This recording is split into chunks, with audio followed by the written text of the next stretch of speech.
स्वतंत्र भारत के राष्ट्रध्वज को जनरल सलामी देंगे। Score salute. डाउन। स्कोर। एक साथ राष्ट्र। भारत माता की वंदे। આભાર। સૌ ભારતીય સ્વતંત્રતા દિવસ તરીકે શાનદાર તરીકે ઉજવીએ છીએ। આપણે આજે 78મા સ્વતંત્ર પર્વની ઉજવણી પ્રસંગે ઉપસ્થિત માનનીય ધારાસભ્ય શ્રી દિવ્યેશભાઈ અકબરી, માનનીય ધારાસભ્ય શ્રી રેવાબા જાડેજા, માનનીય મહાનગરપાલિકાના deputy mayor Shri Krishnaben, chairman Shri Nileshbhai Gagathara, commissioner સાહેબ શ્રી ડીએન મોદી સાહેબ, શાસક પક્ષના નેતા શ્રી આશીષભાઈ, આપણા મહામંત્રી મીરાણભાઈ, શિક્ષણ સમિતિના ચેરમેન શ્રી મનીષભાઈ, અધિકારીગણ, પત્રકારગણ, મહાનુભાવો, મારા સાથી સભ્યશ્રીઓ અને સર્વ નગરશ્રેષ્ઠી અને સ્કૂલના બાળકો અને વિદ્યાર્થીઓ અને ભાઈઓ તથા બહેનો, આ પર્વ નિમિત્તે હું આપનું મહાનગરપાલિકા વતી હાર્દિક સ્વાગત કરું છું।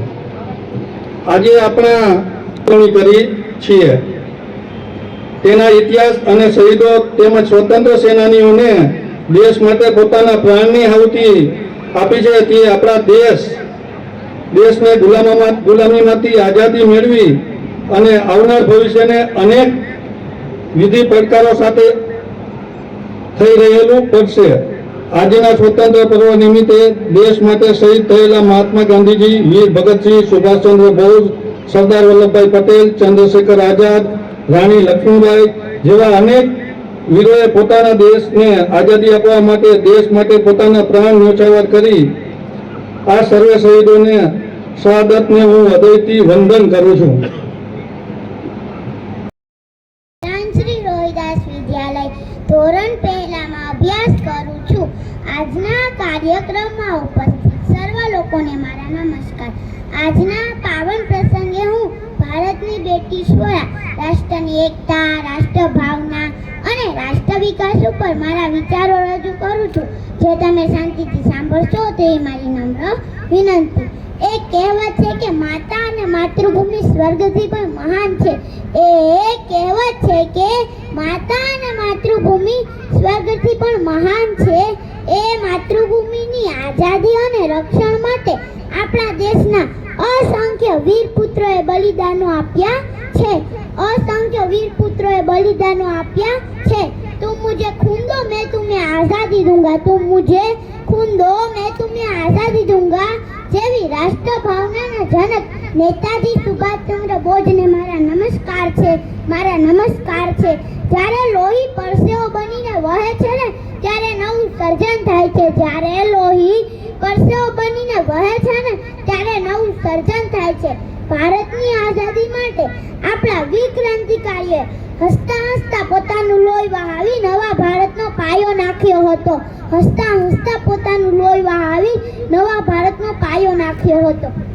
મને યાદ આવે છે 1857 નો પહેલો સ્વાતંત્ર્ય સંગ્રામ, જેમાં અંગ્રેજોના શાસનના પાયા હાથમાંથી ગયા હતા, પરંતુ આઝાદીની લડત હજુ ચાલુ હતી। જેમાં ચંદ્રશેખર આઝાદ, શહીદ ભગતસિંહ જેવા ક્રાંતિકારીઓના બલિદાન સાથે ભારતની વીરાંગનાઓ ઝલકારીબાઈ હોય કે રાણી ચેન્નમ્મા બધાએ ભેગા મળીને માતૃભૂમિ માટે લડત લડી હતી। આ લડત છે ગાંધીજીના અહિંસા આંદોલન સુધી ચાલી હતી। આ લડત છે ગાંધીજીના અહિંસા આંદોલન સુધી ચાલી હતી, જેમાં સરદાર પટેલ, લોકમાન્ય તિલક જેવા મહાનુભાવોએ સાથે મળી ભારતને આઝાદી અપાવી હતી। હા, 15મી ઓગસ્ટ 1947 નો દિવસ ખૂબ જ પવિત્ર હતો। હા, 15મી ઓગસ્ટ 1947 નો દિવસ ખૂબ જ પવિત્ર હતો, કારણ કે આપણી માતૃભૂમિ ગુલામીમાંથી મુક્ત થઈ હતી। પણ કામ અધૂરું હતું, કારણ કે આઝાદ થયા પછી દેશના વિકાસ, એકતા અને અખંડિતતા જેવા પ્રશ્નો ઊભા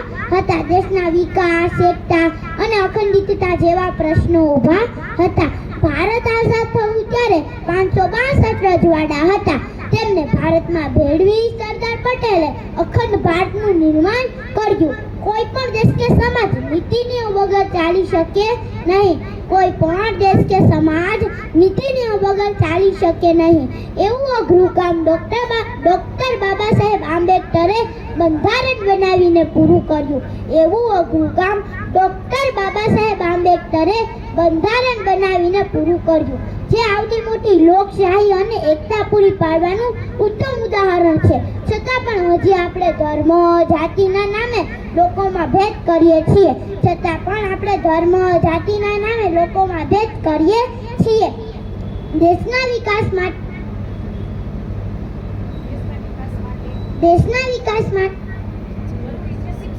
આપણે હજુ ઘણું બધું કરવાનું બાકી છે. સમાજના દરેક સ્તરે શિક્ષણ પહોંચે તેવા પ્રયાસો કરવા જરૂરી છે. હા, અત્યારે ભારત આર્થિક વિકાસ થકી મહાસત્તા બનવા તરફ જઈ રહ્યું છે. છતાં પણ ગરીબી, બેરોજગારી, અંધશ્રદ્ધા, ગુનાખોરી જેવા દૂષણો પડકારરૂપ બન્યા છે, જેમાં આપણે સૌએ સાથે મળીને કામ કરવું પડશે. તો જ સાચો વિકાસ થશે. खुद ही को कर बुलंद इतना, खुद ही को कर बुलंद इतना कि हर तकदीर से पहले खुदा, खुद बंदे से पूछे कि बोल तेरी रजा क्या है, खुद बंदे से पूछे कि बोल तेरी रजा क्या है. जय हिंद, जय भारत. આજ રોજ આપણા 78માં સ્વતંત્ર દિવસ નિમિત્તે જામનગર મહાનગરપાલિકા ખાતે શાળા નંબર 1માં લાલમાળી ખાતે આ સ્વતંત્ર દિવસની ઉજવણીના ભાગરૂપે અને શાળા નંબર 32ના આચાર્ય મુકેશભાઈ બુજારા તરફથી પણ દરેક વૃત્તિને રૂપિયા 500 થી 2500 નું પ્રોત્સાહન ઇનામ જાહેર થયું છે. એ જાહેર કરવાનું બાકી રહ્યું હતું, સમાચાર છું, પણ એ પણ એક ખુશીની વાત છે કે શાળા નંબર 32ના આચાર્ય મુકેશભાઈ બુજારા તરફથી પણ દરેક પાંચેક વૃત્તિને રૂપિયા 500 લેખે 2500 પ્રોત્સાહન ઇનામ જાહેર થયું છે. આભાર. થઈ અને 78માં સ્વતંત્ર દિવસની ઉલ્લાસભેર ઉજવણી કરેલ હતી. આ દિવસે હું જામનગર સમગ્ર દેશવાસીઓને આ સ્વતંત્ર દિવસની ખૂબ શુભકામના પાઠવું છું અને એને અભિનંદન પાઠવું છું કે આપણા રાજ્ય સિટી આવી જ રીતે હર વર્ષ આપણે આ ઉજવણી કરતા રહી અને આપણી સ્વતંત્રતા જળવાઈ રહી. એના માટે આજે એક આહવાન કરું છું કે આ ગ્લોબલ વોર્મિંગને કારણે જે ક્લાઇમેટ ચેન્જીસ થઈ રહ્યા છે, તો આપણા લોકલાડીલા વડાપ્રધાન શ્રી નરેન્દ્રભાઈ મોદી જે આહવાન કર્યું છે કે એક પેડ માં કે નામ, એના ભાગરૂપે આજે અહીંયા શાળા ખાતે પણ એક પેડ વાવી અને ઉજવણી અમે કરી છે.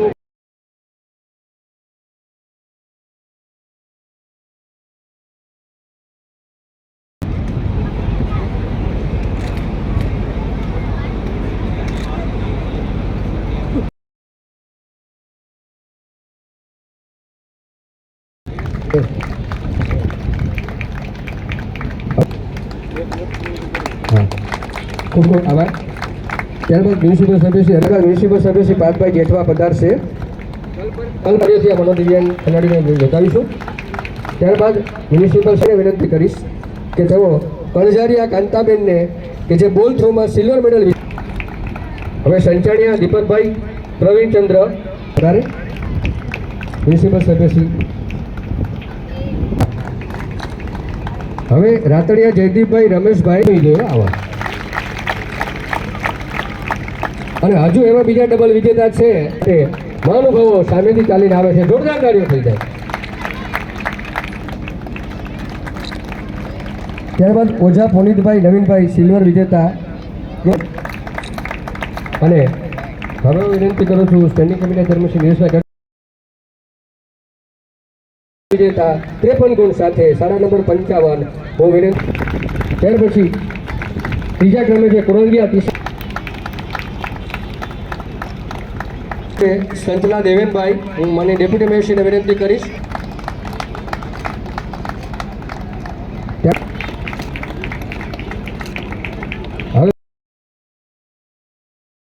હવે જયસુખભાઈ દાઉદિયા પધારશે.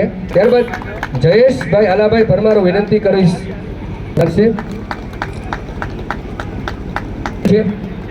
ત્યારબાદ એનડી અને હવે વિનંતી કરું સાંસ્કૃતિક સમિતિના ચેરમેન શ્રી જીતેશભાઈ શિંગાડાના વરદ હસ્તે